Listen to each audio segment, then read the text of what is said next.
On March 7, 321 AD, a legal decree was issued from the city of Rome that would forever alter the course of Western civilization and global religion.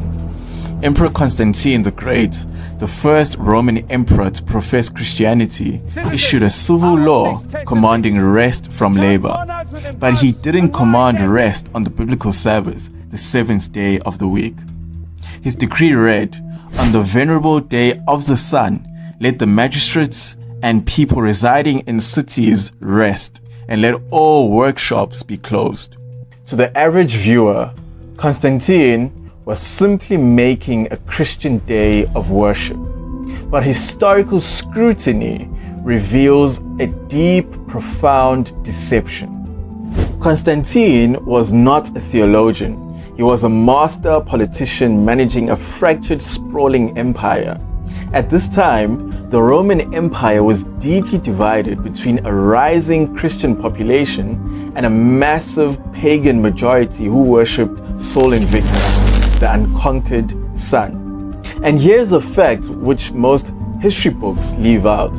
If you look closely at the Ark of Constantine in Rome, built after his famous supposed conversion to Christianity at the Milvian Bridge, there is zero Christian symbolism on it. Instead, it features sacrifices to Apollo, Diana, and Hercules.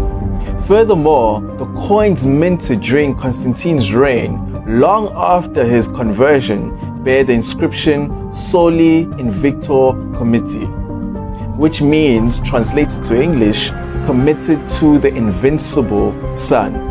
By legally elevating the day of the sun, using the exact Latin phrase de solis, rather than the Christian term for the Lord's Day, Constantine executed a brilliant act of religious syncretism.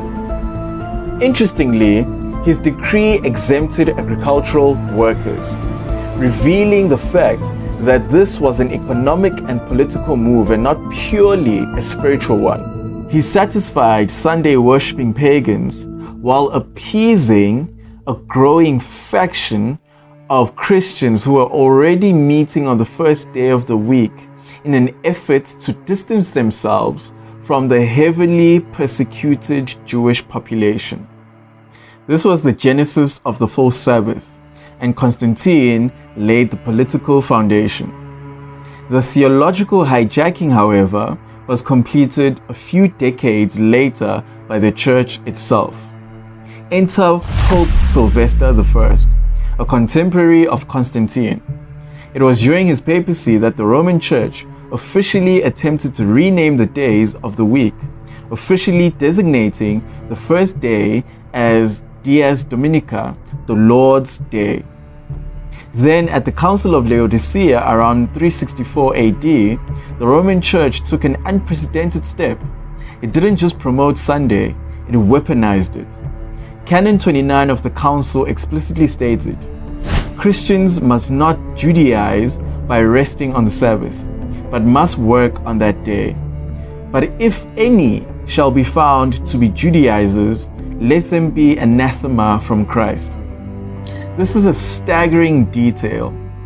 The Roman Church legally outlawed the very day that the Creator instituted in the Garden of Eden. The Church of Rome also openly claimed that it had divine authority to transfer the solemnity from Saturday to Sunday. In Catholic catechisms, to this day, you will find the frank admission that the Bible commands Saturday observance, but the Church, by its own authority, changed it. Fast forward to the 16th century, the Protestant Reformation, men like Martin Luther and John Calvin tear Europe apart with the battle cry of Sola Scriptura, the Bible and the Bible only. They rejected papal authority, claiming to return to pure biblical Christianity. But unfortunately, they stuck to this one papal tradition, which is Sunday worship, for various reasons. During the Catholic Council of Trent, the Church was scrambling to counter the Protestant reformers.